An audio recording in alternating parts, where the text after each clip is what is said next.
The following is a presentation of the High Spot Podcast. Making their way to the ring, talking about the world of professional wrestling, the team of Jeff Martin and the Trendsetter, Brian Perga, the Jersey Wrecking Crew.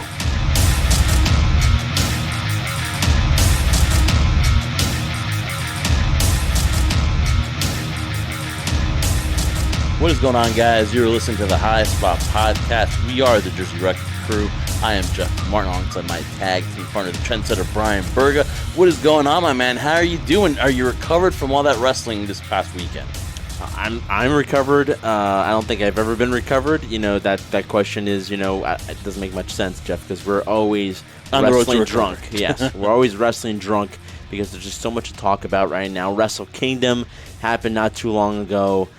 Pretty emotional time, too, not only for the significance of the historical factor of the two-night event, but also the retirement of one of my favorites, Jyushin Thunder Liger, the retirement ceremony as well the following day after Wrestle Kingdom. So it's been an eventful time. And now, as we talk about, too, we're leading to the road to WrestleMania. Royal Rumble's coming right around the corner. So a lot of stuff to build up to right now. And, the new year has started off pretty much on fire, if you ask me. Oh, yeah. I always love the new year because you know that you're going to get great wrestling. So you've been scorned by wrestling in 2019. You can go to 2020 and watch Wrestle Kingdom, a two-night event like the Trendsetter was talking about, and you can get your wrestling fix, and you can say, like, okay, wrestling is starting off on a good note.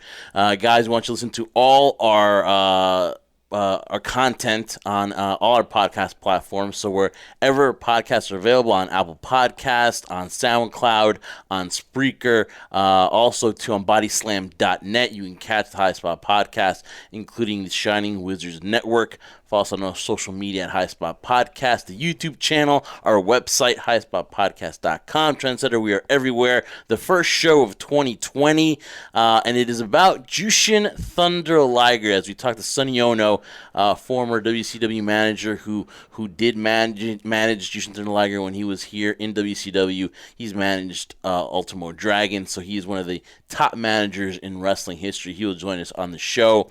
But, man, Wrestle Kingdom, man, I mean, that is, what everyone's still talking about, and, why not? Because you had two nights, for the first time in history, a two-night event, and a lot of people are saying that eventually WrestleMania could do that, where they decide to make it a two-day event, but whether it's... What's funny about that is WrestleMania basically feels like a two-night event, too. When you in one night, that's why, yeah. So that could happen down the road, so we'll see about that. But, man, Wrestle Kingdom, man, tremendous show. We'll talk about, which matches we liked, we didn't like, or whether this two-night event will work out down the road, or whether it's the last time we see it. But my first thoughts on Wrestle Kingdom was, man, that Will Ospreay against Takahashi match was tremendous, man. Thoroughly enjoyed it. That was my favorite match. What was yours? It's hard to pick and it's hard to choose because they're all so evenly based in terms of the investment one would have in terms of storyline. That definitely jumps to mind, Will Ospreay. But I gotta say, and this is probably the most popular one just because it's more of the general audience pick, though. But I was really interested to see Jericho and Tanahashi. The build-up wasn't that long. But, in terms of, seeing promos and vignettes for the event. But, it was basically something that a lot of people wanted to see. He had faced the Okadas, faced the Natos, he faced a lot of the amazing talent that New Japan had to offer. But we always wanted to see what would happen with him and Tanahashi. We got a great preview to it. And, a lot of people, want to, body shame Chris Jericho. But at the end of the day, guys, I think you're missing the point. It's about the quality of the story that's told and the psychology that's told in the ring. And I thought they had an amazing time doing it. And to me, it really leaves the door open still, although theoretically, as the stipulation was what it was, where if Jericho were to lose, then Tanahashi would have an automatic title shot for the AEW Championship. I still think there's an opportunity there. But more importantly, the match, what I enjoyed most or was more intrigued by, Jeff, was post-match when Jericho went on, spoke about how there needs to be a partnership, not too many words, but wanting there to be a partnership between AEW and New Japan Pro Wrestling. Something, Jeff, that I've talked to you about countless times, whether it was Ring of Honor or New Japan's like, there's got to be some type of partnership here. I know there are a lot of things and legalities that have to be talked about, of course, in terms of business, but can you imagine? And it was just kind of hearsay that you and I talked about. Now that Jericho brought it up, it is closer to the reality than we think right now, because it would make a lot of sense. Jon Moxley is now the new IWGP United States champion. So it kind of makes you think, could there be a partnership? Could there be an ability where New Japan and AEW could work together for the benefit of both companies? And right now, it seems like the doors are more open, wider than they've ever been before, in my opinion. Well, yeah. I mean, the first thing we have to realize is what exactly is the relationship between Ring of Honor and New Japan. Obviously, it's not the same. I'm not really sure, if there is one right now. There is no mention of either company towards one another or acknowledgement right now. And you kind of wonder what happened after the G1. It was crazy. One of the stories of 2019 was definitely, the G1 running in Madison Square Garden. And it was, Ring of Honor and New Japan co-promoting that event. And then after that, you kind of scratch your head and you're like, what happened? What exactly is that? Until we find out what exactly the partnership is, we can speculate, but we're not actually going to know. But yes, does it make sense for AEW and New Japan to put their egos to the side? And we're talking about if there's any hurt feelings from Kenny Omega or the Bucks or Cody on how they were treated, and it doesn't New Japan feel like they were slighted by the Bucks and Kenny Omega. We know Kenny Omega is the one that hurt a lot the most to them, and just exactly what's going on there. But Chris Jericho's right. The egos need to be put to the side. And now with Impact Wrestling, teaming up with Access TV, they need a platform. What better platform than TNT on Wednesday nights to get that partnership there? I'm not saying they have to do it all the time, because they're not. And it doesn't have to be immediate, but the mere fact that now we can kind of talk about it in a more serious context, where Jericho said, let's put the egos aside. And at the end of the day, what's it all about, honestly? I mean, you could feel, hurt. You could feel offended the way things ended in any type of relationship, right? Whether it be business, romantically, friendship, whatever you want to call it. But business is business. Mm-hmm. And this is all about making money, being financially set, and doing smart work for the benefit of both companies here. Yeah. And I think this is a grand opportunity after the amazing time of Wrestle Kingdom, the 2-night event. I think it's a better time than any to have those conversations. Yeah, so a lot of title changes. A bad night for Bullet Club, and I wonder what exactly the future is of Bullet Club, and I guess we'll find out during this year. But Kenta becomes a force now, and he's going to challenge Naito for the double gold. And talking about the double gold, Trendsetter, did you think that Naito was going to walk away with both titles? I did not. My money was on Okada. The only reason why was nothing against Naito, but I thought they just had built up Okada to the point where once he had lost the title to Kenny Omega, they put it on Tanahashi, and then Okada regains the title. I'm thinking, well, this is back to what honestly what I thought New Japan was all about. They wanted to put the title back onto their golden boy, in the sense, the Rainmaker, Okada. They wanted him to be literally the face of New Japan, out with the old, in with the new type of thing. And so this was definitely a shock, but in a good way now, because it leaves the door open. Because here's the thing, there's only so many times, in my opinion, when you look at a dominant champion like Okada was, there's only so many times that you could put the title on him. And at this point right now, in my honest opinion, having the IWGP Heavyweight title on Okada doesn't do any benefit, in my opinion, to the company. Now, people are like, Brian, what are you talking about? He's the face. Yes, he's the face of the company, but he's in a situation right now in his career, Jeff, where I don't think Okada needs the title anymore. I think he's established himself as a worthy champion type wrestler, a guy who doesn't need it. He walks around like a champion, walks around. He's got that it factor about him. Now, Naito is a different animal because, with his personality and now being a double champion, and now leaves the door open for something we haven't seen in a while, something brand new, which is now Kenta, attacking him. And now Kenta puts himself, I wouldn't know automatically puts himself in theory in the title picture too, something that we haven't seen in a while, and something fresh and new. So I think it was a great surprise. It was something that wasn't expected, which is what you want from it, because when it becomes all predictable, Jeff, it gets pretty boring right now. So I did not expect it. Pretty shocked, but in a good way, and now leaves the door open for what's going on between Kenta and Naito. And with what goes on with Okada right now, I think it'd be best if Okada took a little time off right now, because we want to put the main focus on Naito. Yeah, I mean, this is something that's... Were you surprised by it? Yeah, I was. I thought it was going to be Okada. I really did. And, this is something that they've kind of had 2 years of in the making for Naito.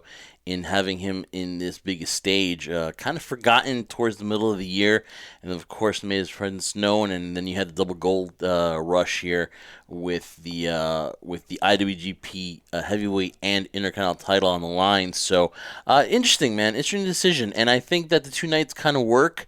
This is the first time, and I thought that he did it well. We'll work down the road. We'll talk to Sonny Onoo about that, whether New Japan plans to, do it again next year. But it works. It's a week. They do like a WrestleMania weekend there.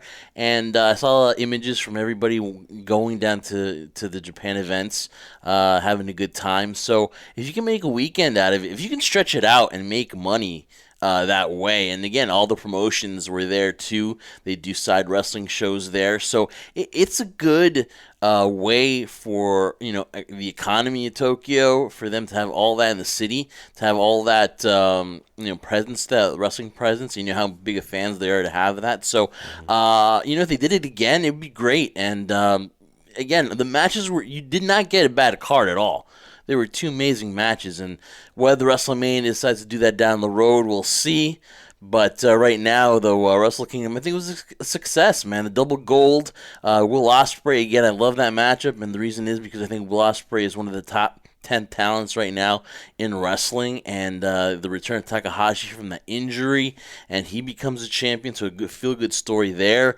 And, of course, Trendsetter, though, I think what really was the main focus there was the retirement of Jyushin Thunder Liger. And before we get to Sonny Onoo, just my thoughts and my take on Jyushin Liger is, man, what a career. What a guy, what a man, and that New Year's Dash, that tribute, that ceremony, you saw, Tanahashi affected by his retirement, just what he meant to everybody, everyone around the world. And, man, Jyushin Thunder Liger, that's just a name that you know, and we got to see him here in Brooklyn against Prince Pretty, Tyler Breeze, and it was just tremendous to see him. And hopefully he comes back to the States, and if he does get a WWE Hall of Fame nod, which I could see them doing that now that he is retired from Japan, it'd be great, man. And I just want to say, what a legacy, what a career. His matches with Rey Mysterio, Ultimo Dragon, it's just tremendous here. And, the best, wish him nothing but the best in what he decides to do. But, man, Jyushin Thunder Liger, what a character, what a wrestler.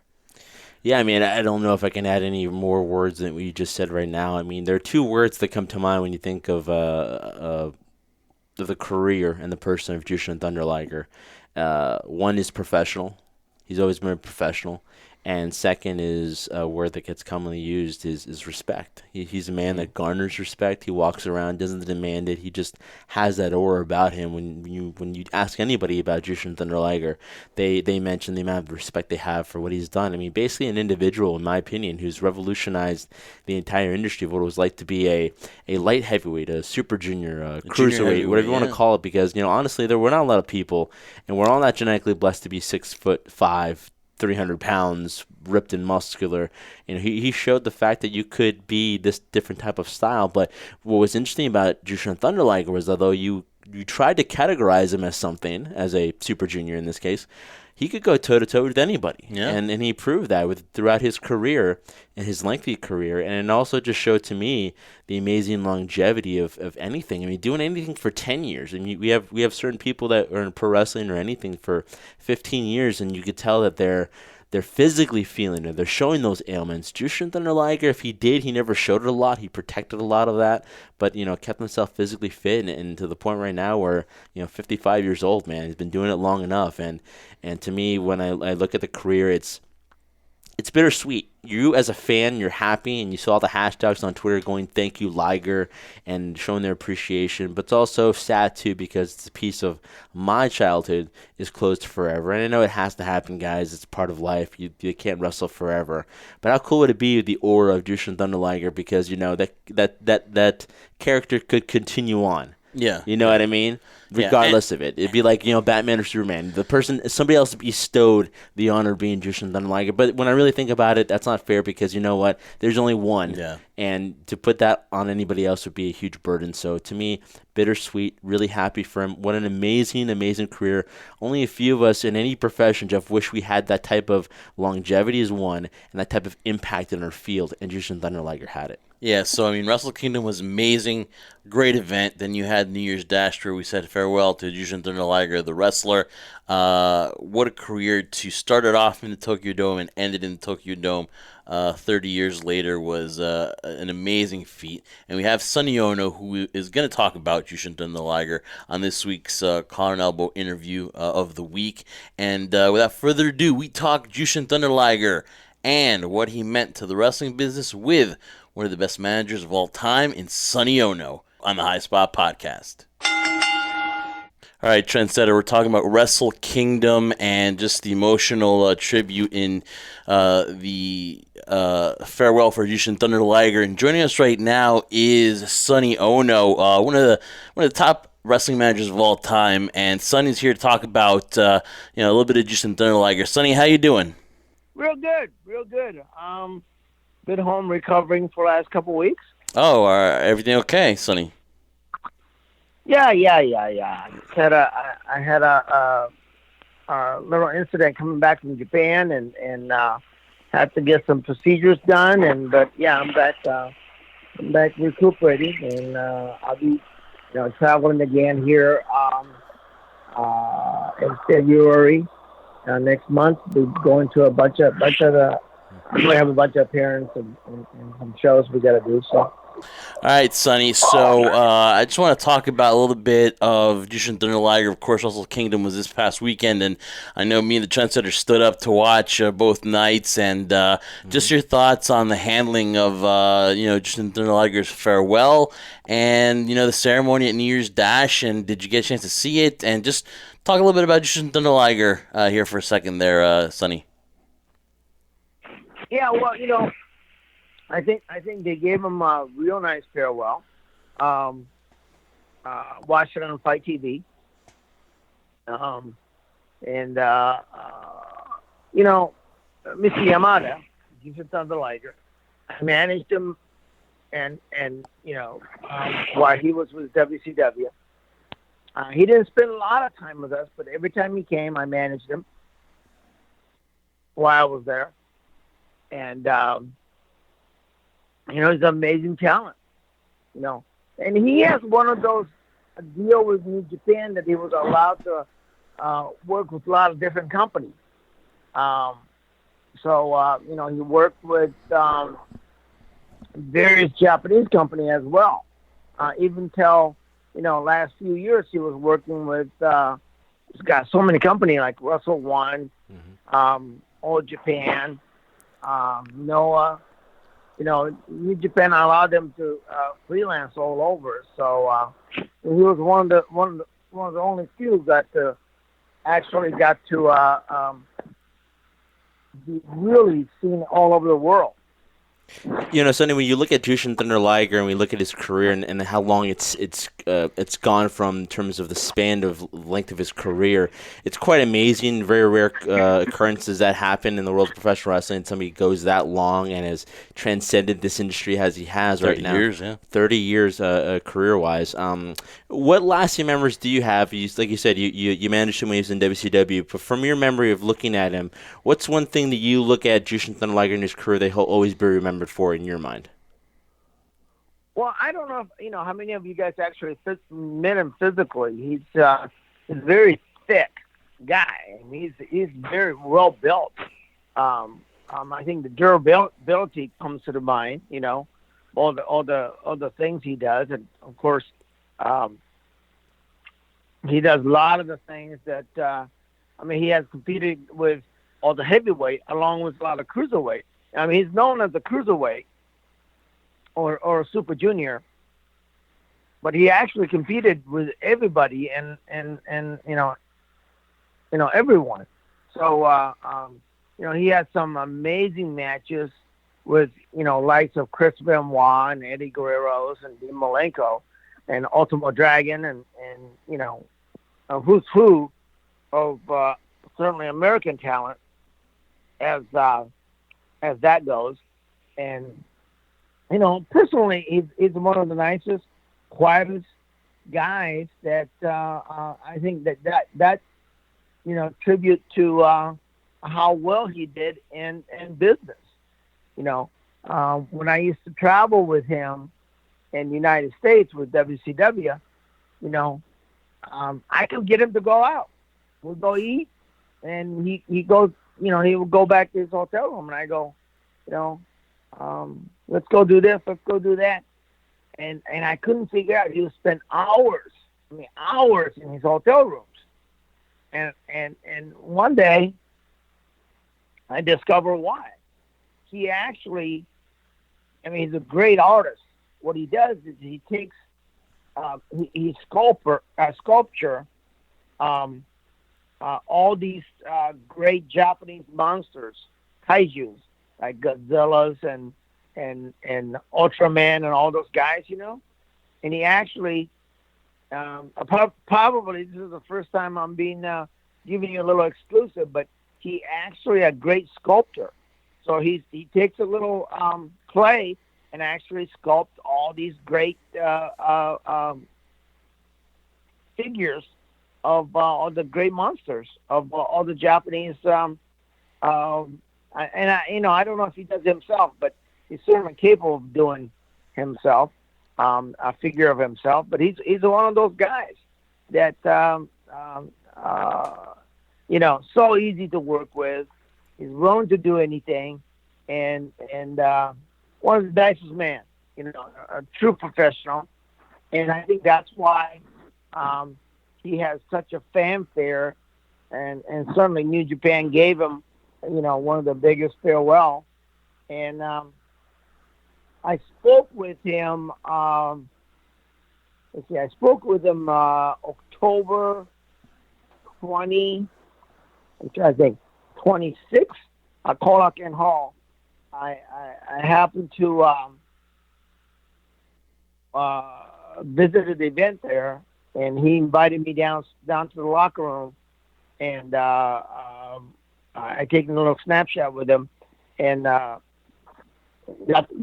my little selfie with him, and he told me that he's going to be available to come to the United States. So I invited him to come to a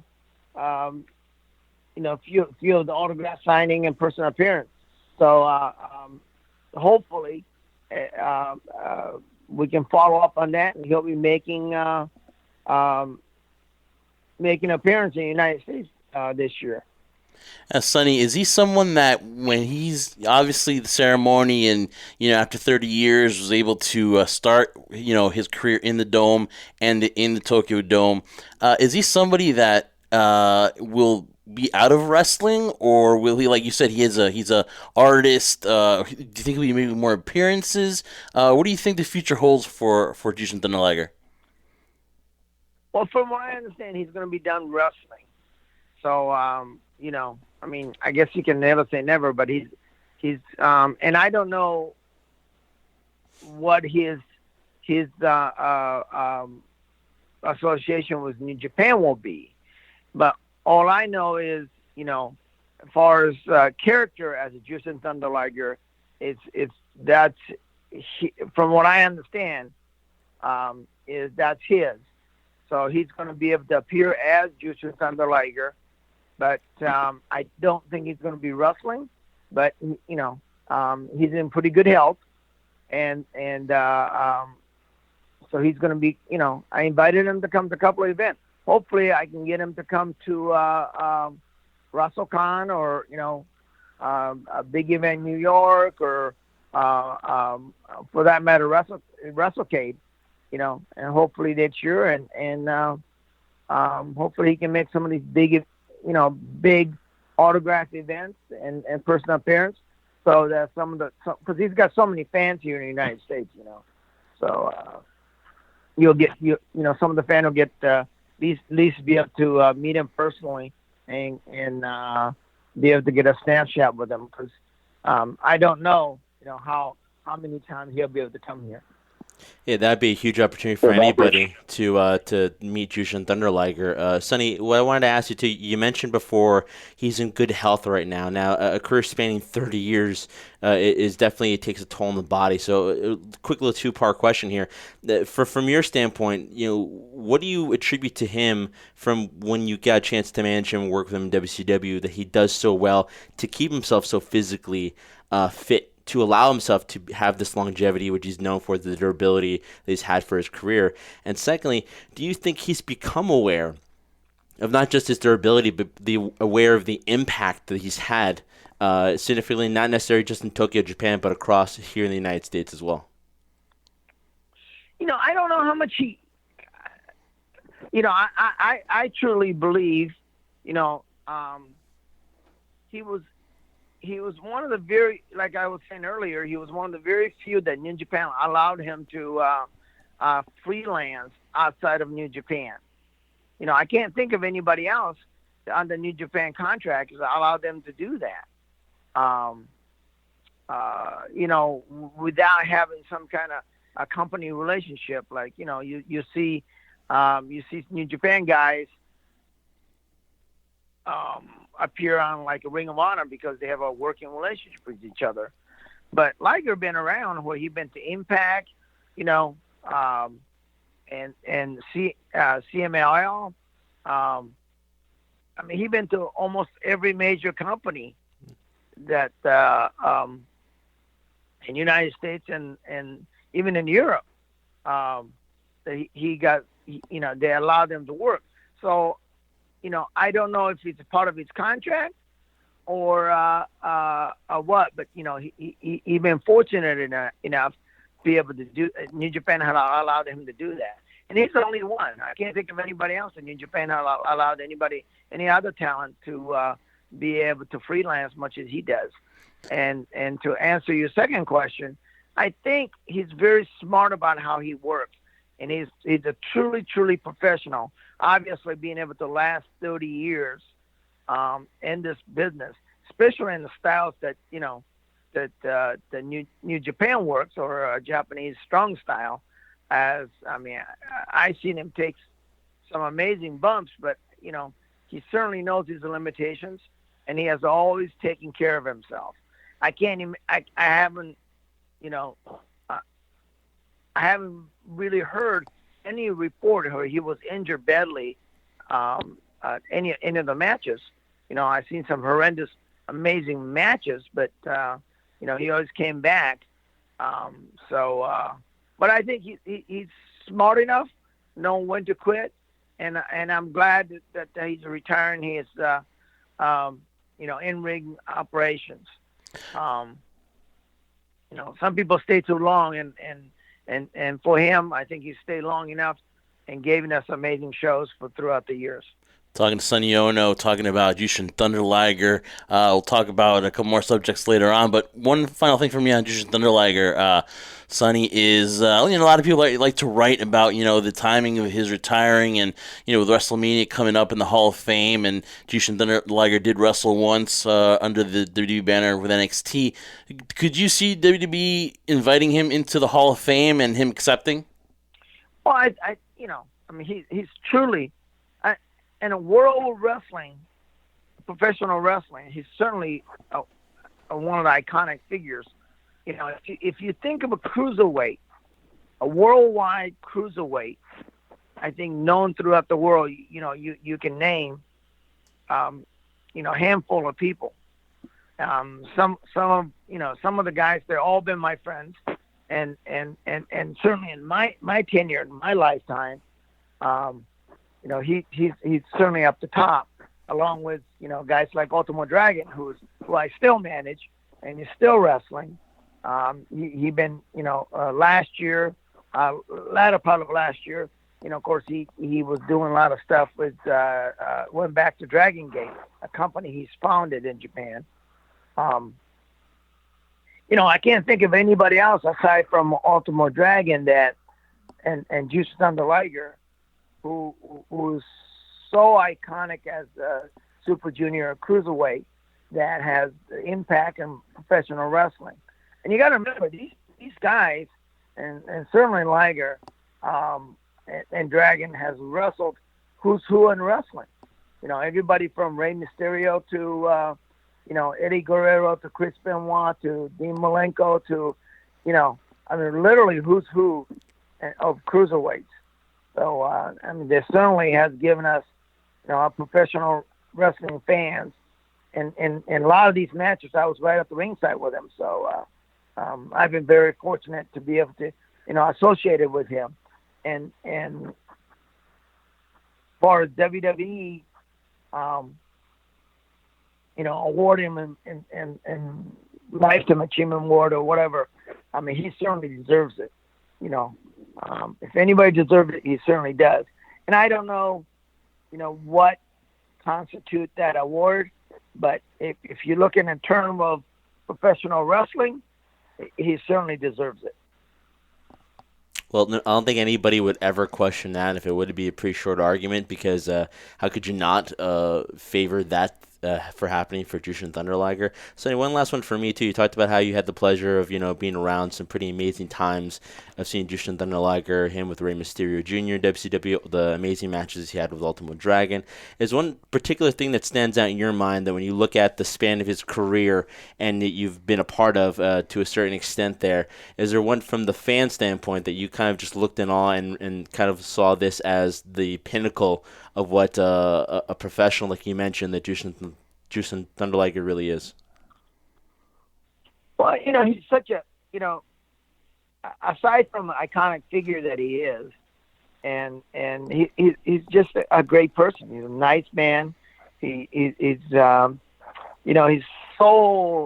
such a professional in a way that he doesn't abuse his body, and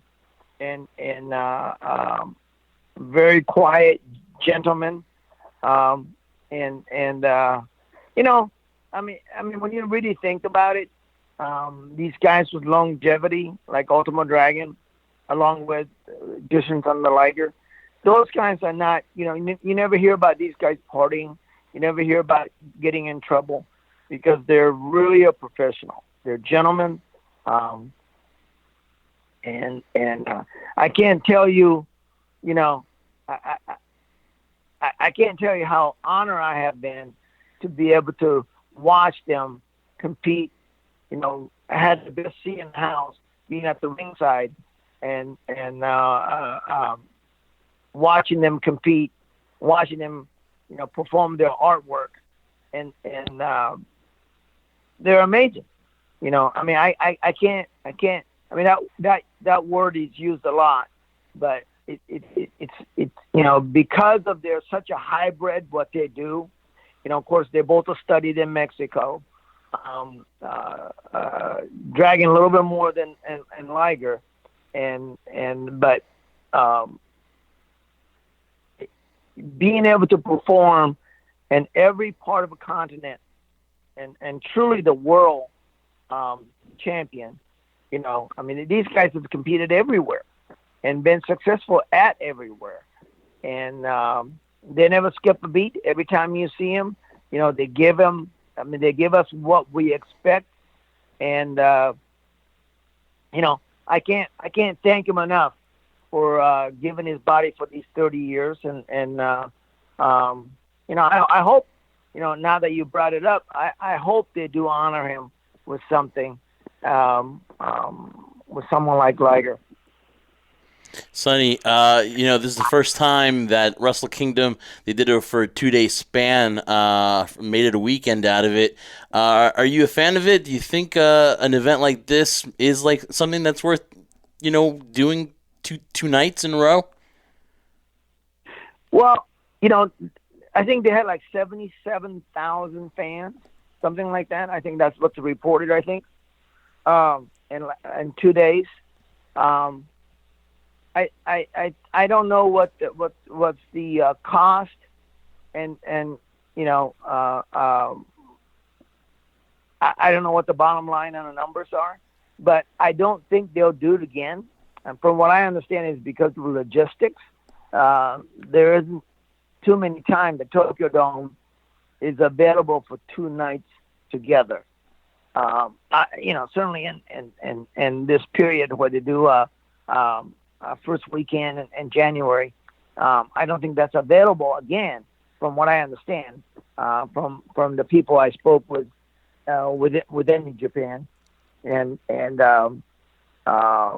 but certainly, a lot like WrestleMania, as you know, I don't know if you guys have been there, but every company from Wrestle One, All Japan, Pro Wrestling Noah, to all this, there's 57 wrestling companies in Japan altogether, from little tiny ones from Osaka Pro to, all the smaller groups, and just like WrestleMania does, during that period, all the other promotion gather around to whoever that goes on from, that whole week there'll be promotion, and that's what they did as well. So there's never a dull moment.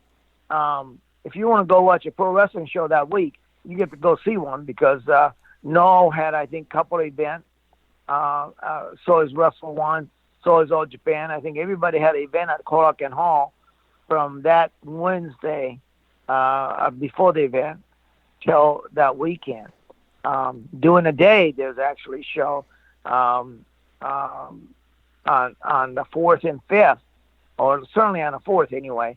There's an event going on across the street at Korakuen Hall, which is right next door to Tokyo Dome.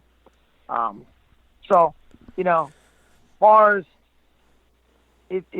and not only that, it's called the Golden Week over there. So a lot of people off work. So the fans available to looking for things to do. So it's a great time for wrestling fans. As same as when the WrestleMania rolls around. It's a great, time for wrestling fans. But to answer your question, I don't think New Japan going to do a 2-day event again. Well, despite the fact that they won't do a 2-day event, one thing that I'm very curious and I'd like to get your opinion on, Sonny, is that there's no question there was an amazing match on the second night in the Tokyo Dome between Jericho and Tanahashi. An amazing match afterwards. Jericho went on the press conference, basically spoke about how he wants to, put all the egos aside and really wants to develop a partnership between AEW and New Japan. My question to you would be, does it make sense for New Japan and AEW to make that partnership? From a fan standpoint, from Jeff and I, we think it's amazing if these two were to work together. It'd be a no-brainer. From your standpoint, what would you feel the likelihood of a partnership between New Japan and AEW would be down the road?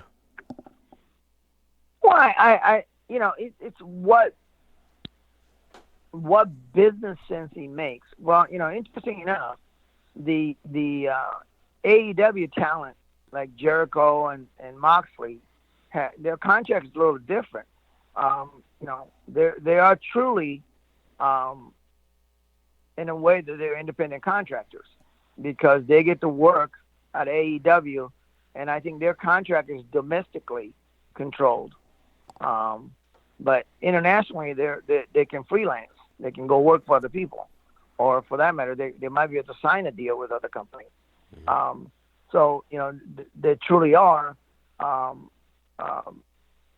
truly can be, compete, like what we're talking about with Jyushin Thunder Liger. It's better, certainly from talent aspect. I think he might be better. But to answer your question, it all depends on, what makes sense. Now, you got to understand the Japanese company. I work as an international consultant for all these many years and still does, is that from New Japan's standpoint, it's very important for them to establish their own brand and continue to push. They just, as you know, they just announced that New Japan USA type of thing. I don't know what they call it again, but they're trying to establish a foothold more so in the United States. So I don't know how that conflicts with with AEW being I mean, they're both worldwide companies. Their brand takes them worldwide through something like Fight TV, which is a digital platform, which is allows us to see them, see the world fan can watch them from anywhere, from any device. So that's changing as well. So aside from being able to see the talent exclusively for one company, I don't know how that play. I don't know how strategically how that play with New Japan. But you would think in the short term, Sonny, though, if you see Tanahashi on TNT challenging Jericho for the AEW Championship, that would be just eyes on looking at people who have never known what New Japan is, thinking, what's this promotion? Tanahashi, who is he? He's amazing. I want to look at more New Japan wrestling. And in the international base, too, for people like Jericho, and who knows if Cody would come over as well and try to do that. We have Moxley as the United States champion. Puts more eyes on this foreigner coming to New Japan, and now I want to know what AEW is all about. So in the short term, it would work theoretically for both companies, wouldn't you say? Yeah, I think so. But they have way some of those guys left in Japan, so there might be some residual issue with that as well with some of the talent. But it all depends on what business sense he makes. And I have to point something out to you guys that unfortunately, Pro Wrestling Noah and Wrestle One, you get to see some of their product on a digital platform as well as anything from YouTube to Fight TV. Their product is amazing. I mean, we think of Japanese wrestling as New Japan, which is the biggest company over there, and they have the financial backing. But you guys should look at some of the talent, like Marufuji from wrestler Marufuji from Noah, and some of the Wrestle One talent that they have is pretty amazing. And what's great about those companies, All Japan, Noah, Wrestle One, which is probably next three company after New Japan, they work together. Wrestle One just had an event December 31st in Osaka.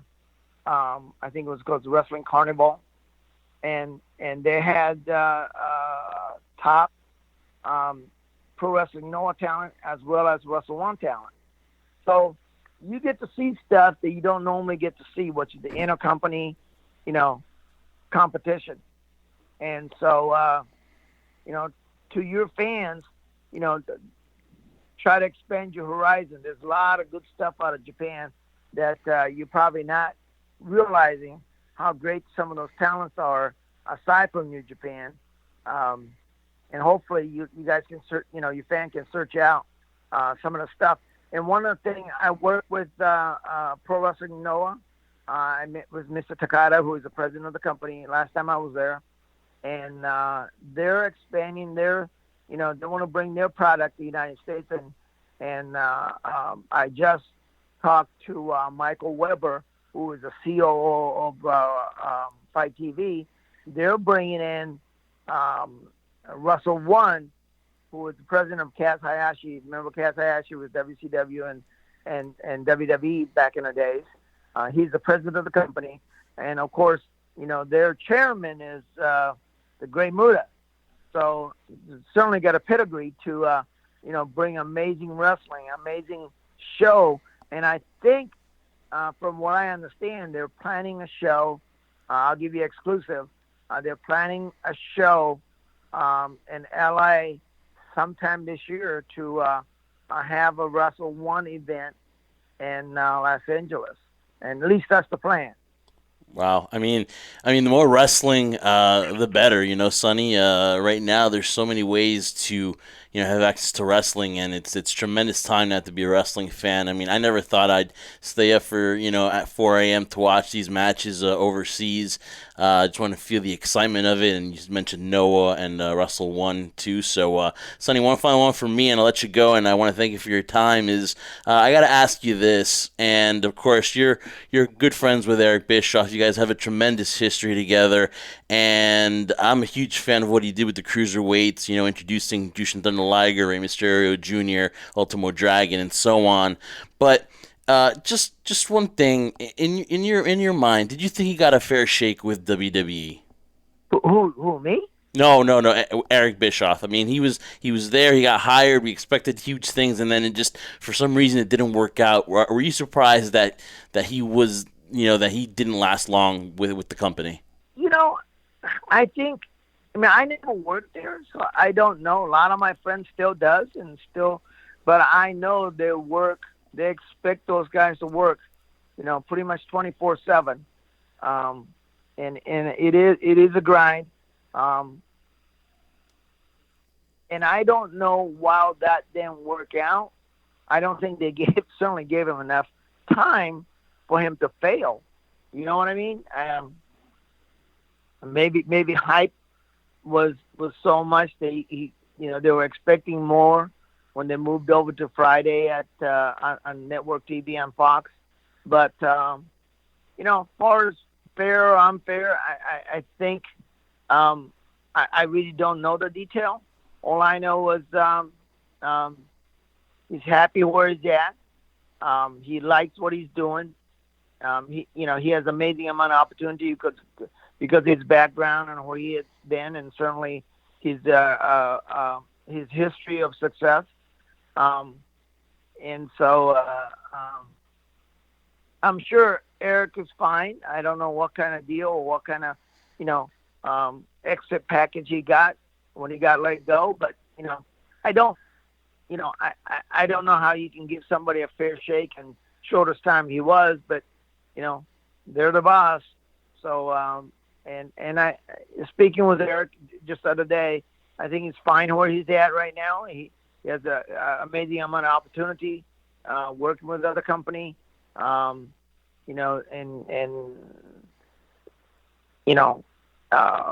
to answer your question, certainly their call. They thought that was the best, and I don't know who's in charge of SmackDown right now.